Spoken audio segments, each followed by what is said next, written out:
everyone. Welcome to the Mission Possible podcast. This is episode 14, segment 1, and we have two special guests today that Kelly and I will be speaking with. First of all, Jason Armstrong, our field office manager for the NNSA here at the Pantex site, and his deputy field office manager, Marcus Lee. Welcome, gentlemen. Thank you. Thank you. Yeah, very cool. And Happy New Year. You too, Thank yes. you very much. How about that? It's hard to believe it's already here. Yeah, Yes. time flies, doesn't it? Time flies, for sure. This is a really special podcast in that Kelly and I spend a lot of time with Jason and Marcus and the PFO team in general. A lot of great interactions. And one of the things that particularly I'm most proud of is the overall partnership that we have. The field office has a role. There's an oversight function they perform. They make sure we're doing our jobs appropriately. But they do that in the spirit of how do we get to success in terms of fulfillment of the mission. And I just want to say we really appreciate that very much. So do we too. Yeah, so thank you. absolutely. Yeah. Yeah, so Marcus, you're fairly new in the role still. I Haven't am. been there too long. You want to tell us a bit about yourself? Yes. So I am Marcus Lee. I'm the new Deputy Field Office Manager, relatively new. I came from headquarters, NNSA. In that role, my previous role, I served as the Deputy Associate Administrator for Management with responsibility for HR and learning and development, business services, internal affairs, a whole hodgepodge of things. I was in that role for about 5 years, and prior to that, I served as the HR director for NASA Marshall Space Flight Center. And so had an opportunity to do that for about 4 years, and then prior to that, I was the HR director at NNSA. So NNSA brought me back into this MB2 role, and then now my next role here at Pantex. So very excited to be here and really appreciate all of the warm spirit with which I've been welcomed. So very proud to be here. Yeah, we were excited to see you come, and I know Jason was looking forward to it. And Jason, you've been here, 3 years now? 3 years, yes. Right? Yeah. Yeah, how did you find your way to the Pantex plant? Well, this is my second tour here. Yeah. And hopefully this is my last tour because I love Pantex. I love the work we do every day. So vital to the mission, something to get really excited about. And this is a great place to live, and the people are wonderful. Yeah, one of the things, Colby mentioned this about your role in governance and helping manage the contract, but what a lot of people don't realize is that role actually has enabling factors that you guys have to execute for us to execute effectively. And it's everything from making sure that we're getting the funding that we need, making sure that we get the authorizations, you control our license, and I'm thrilled to see how that's evolved with the Pantex field office being fairly new. How have you guys managed to create such an enabling workforce? It's different, and people are trying to figure out why Pantex is special in that relationship. You have any special pointers or thoughts? Well, I tell you, it's Marcus and I have this innate philosophy. It's that we just love working with people. We want to see people be successful. We approach all things with a lot of trust, and our pure joy is seeing others be successful. And so however we can partner with others to achieve that success, the desired outcomes that we need, is vital for our country. It creates friendships along the way. And I think we just really want to see others be successful. Whatever we can do to remove barriers and then collaborate together. And I'll tell you what, we love what we do because we get to see the success of others. Yeah, and a mission that matters. Mission matters so much. You can't top that. That's right. That's right. Mm-hmm. Yeah. What have you discovered coming from Washington? Now you're right where the business happens, right? Yes, exactly right. And I got to tell you, when I first came here, it was really life-changing. I sometimes hate to admit this, but I worked at NNSA for a number of years. But when I came to Pantex, I realized, so this is really what we do, right? I mean, this is where the rubber meets the road, you see? And so that was so illuminating for me and deepened my passion for the significance of what we do and what I get to support each and every day. Collaboration, Jason mentioned that is absolutely who we are. We are about making sure that we take full ownership jointly of this mission, and that if there is an issue that we have, that we work it together. You know, we are sleeves up, all in to make sure that this mission is a success for our country. Yeah. Well, it flows down to all of your staff, and again, that's based on you guys' leadership, and so it makes the site a fun place to work. Yep. People can come to work and actually have fun. Isn't that interesting? That's right. That's an interesting thing. But you know what I would say? It takes really good partners too, right? And so I just want to acknowledge that you guys have that same collaborative spirit. Yeah. And it makes working together much better and much more successful. And the proof is in the pudding. Yep. Right. So Right. Complete transparency. Most people don't realize this, but you guys have my private phone, my work phone. do. You know when I'm working at the ranch on the weekend. Right. And we often have conversations late in the evenings, to deal with emerging issues. And, we're up 24/7 when we need to be for each other. And absolutely. that's good stuff. Yeah, I just love that 10 p.m. text from you. Right. Yes, it's The peaks under the tent. yes, we're working hard together, and I love that. Yes. Yeah. Yeah. So this phrase, you'll hear this term, peek under the tent. What Kelly's referring to when he says that is, here's some things that are recurring that you should be aware of, and so he'll phrase it that way to Jason and others sometimes, just to kind of let them know what's happening prior to them maybe seeing the next official communication on a particular right. topic. Right. So Yeah, that transparency always helps. It does. It yes, does. it sure does. Absolutely. Well, as we transition into this new year, any thoughts going forward into this fiscal year and the remainder of the calendar year in terms of aspirations, goals for Pantex, things that you would like to see? I want to see us continue to grow on what we've developed. We have Keep that snowball rolling. keep that snowball rolling, but what we accomplished in FY25, I know we're going to do even better throughout FY26. The collaboration between our teams together, working so hard together. No challenge can't be overtaken, right, by us. We're so good at it. And then this is a whole year now of us being able to think outside the box, remove barriers that were in our way in the past. We're becoming more efficient in our work execution, and we should continue to capitalize on that. So that's what I want to see in FY26 too. Right. Marcus, you thought? Yeah, I'll stick with the snowball theme.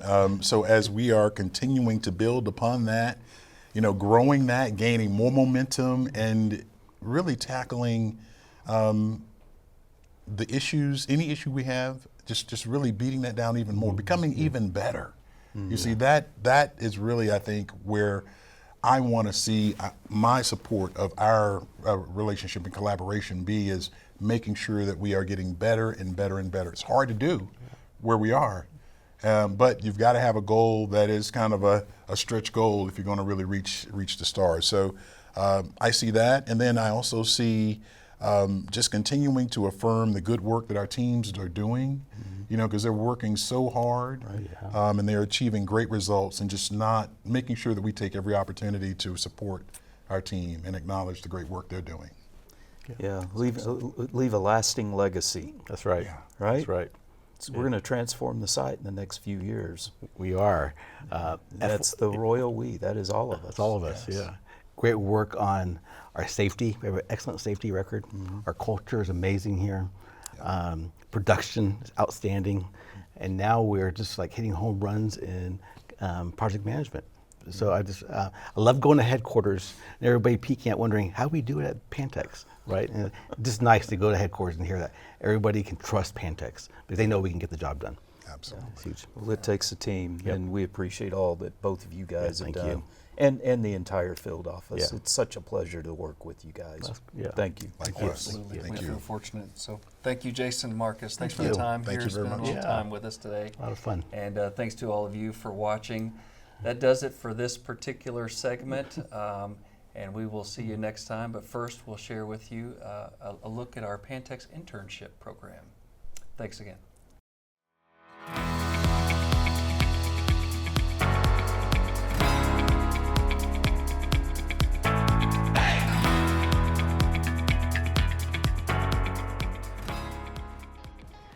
think a great example of how a Pantex internship is so influential and impactful on a specific student is I've seen multiple interns come through the doors and they thought they were going in this direction, but because of the exposure out here and the people that they've met, they've really fallen in love with a different area. I always find that to be really cool because, again, that door may have never been open to them if they hadn't come out here, if they hadn't said yes to an internship at Pantex. That door may have remained closed, and so it's cool to see that their trajectory is going to be different, and it's something that really spoke to them. I've worked with Sabrina this whole year, kind of gearing up for this group of interns that we have now. And Pantex is such a unique environment. Where else are you going to get this type of experience? I mean, you're just not. And I love it when I see that excitement the interns have in their jobs.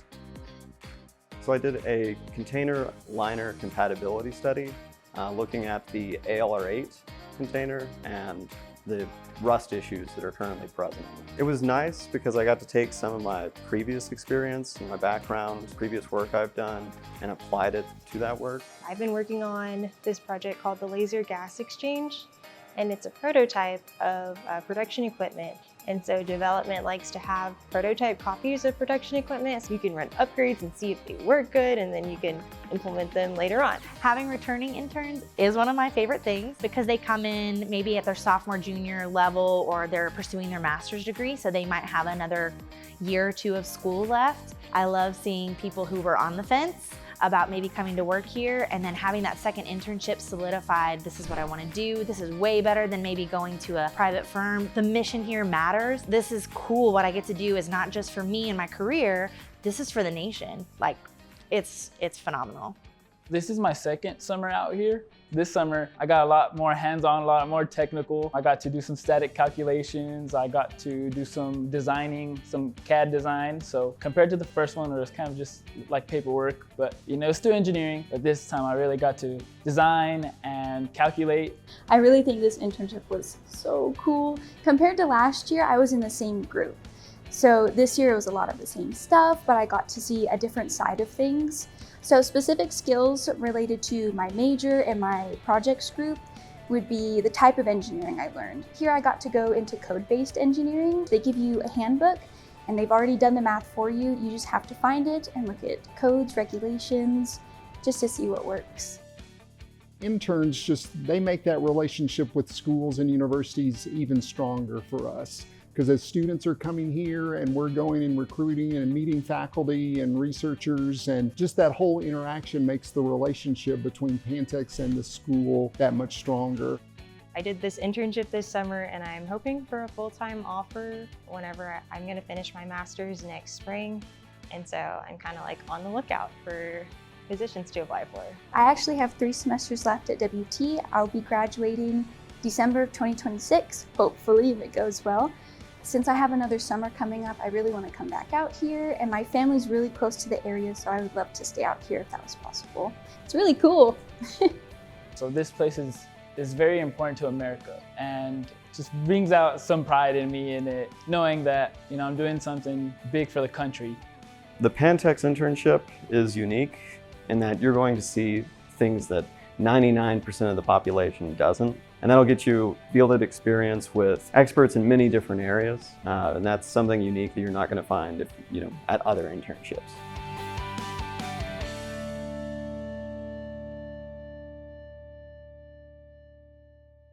Well, welcome to episode 14, segment 2 of the Mission Possible podcast. Colby's going to introduce a very special guest for us today. Yes, today we have John Neusch of the Data Center, works in our Information Technology Department. You've been there quite some time from my recollection, John. I've seen you there many times. Yep, I've been in IT. I've been here at Pantex for 38 years. 38 years, congratulations, and Yep. thank you. Yeah. Yes. And how much of that has been associated with the data center work? The data center is relatively new Okay. from 38 years, right? I've been there probably 5 years now, something like that. And I really enjoy it because it's been a different part of IT. I've been around a lot of different IT perspectives. I started out as an application developer, and this gives me insight into the back end of what makes the IT systems work. Moving the electrons. Yeah, and make sure they run all the time. Right, right. Well, congratulations on the site separation that you guys accomplished Well, thank last you. year. That was absolutely phenomenal, and I've had a chance to visit that data center several times, and I'm just really, really impressed with what you guys are doing there. Well, thank you. But you've been here for a while, 38 years, right? And how did you find your way to Pantex? Actually, Pantex was just down the road.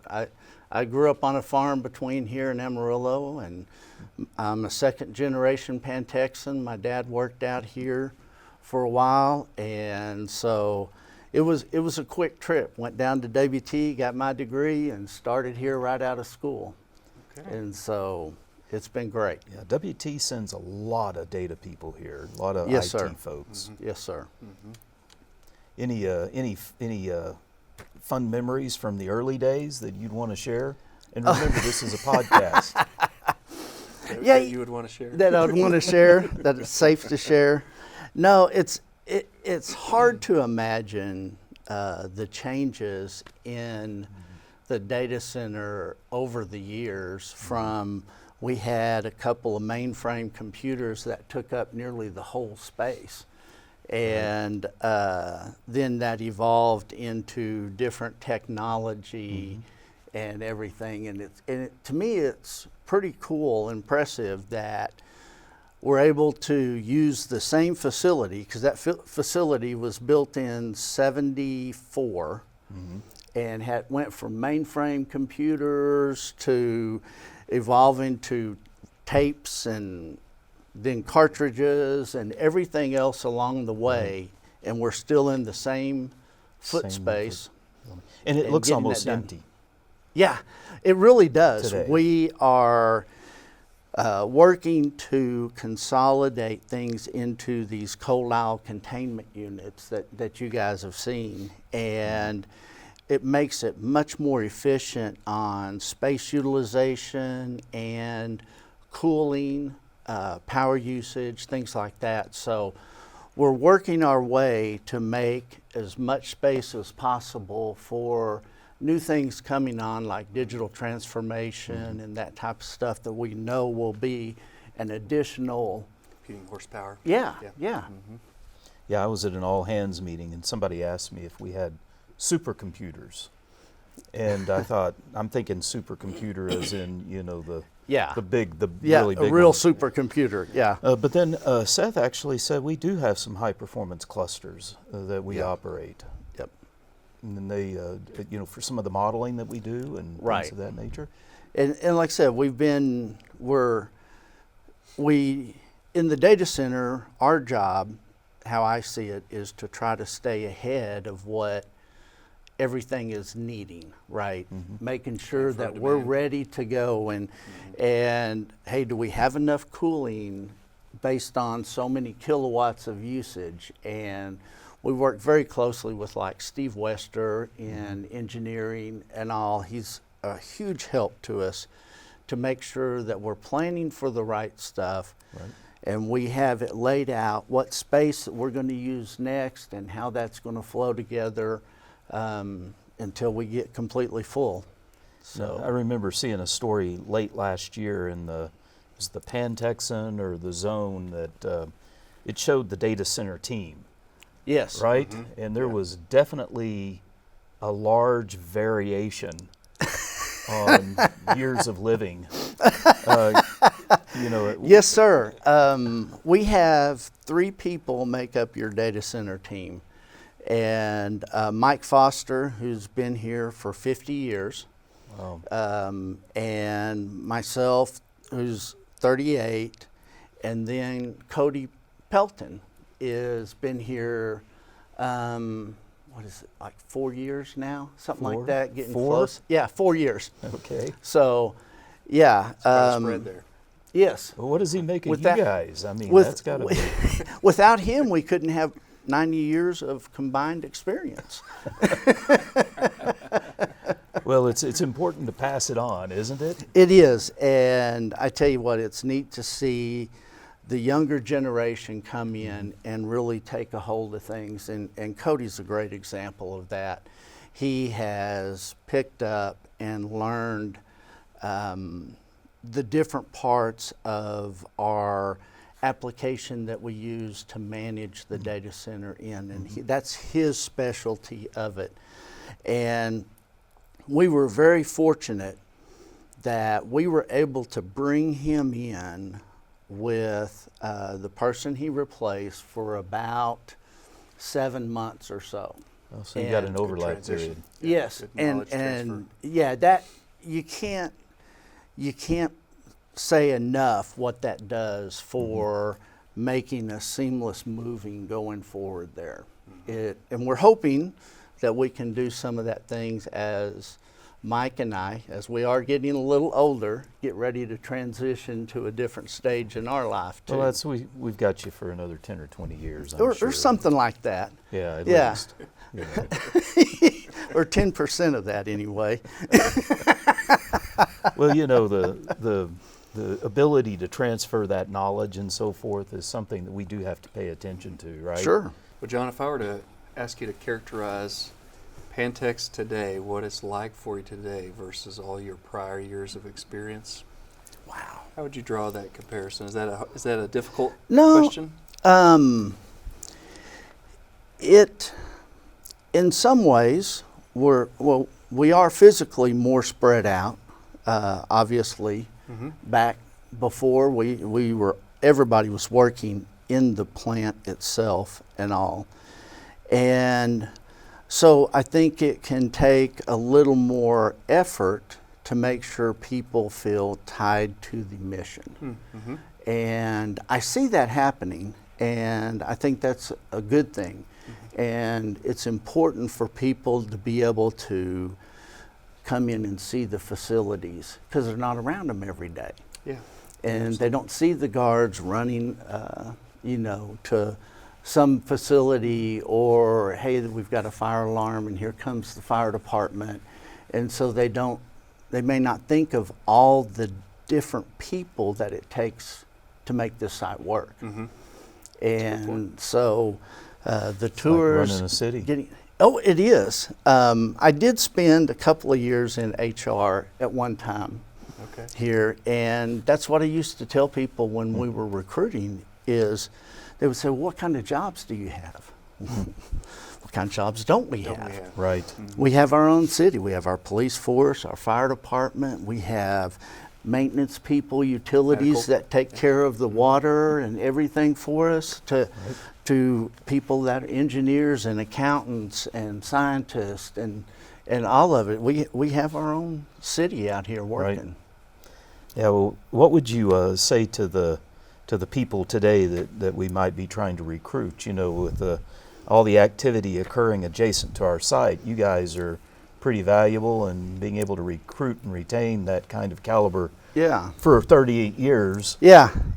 Well, the thing is, our mission is special, and you can't get around that.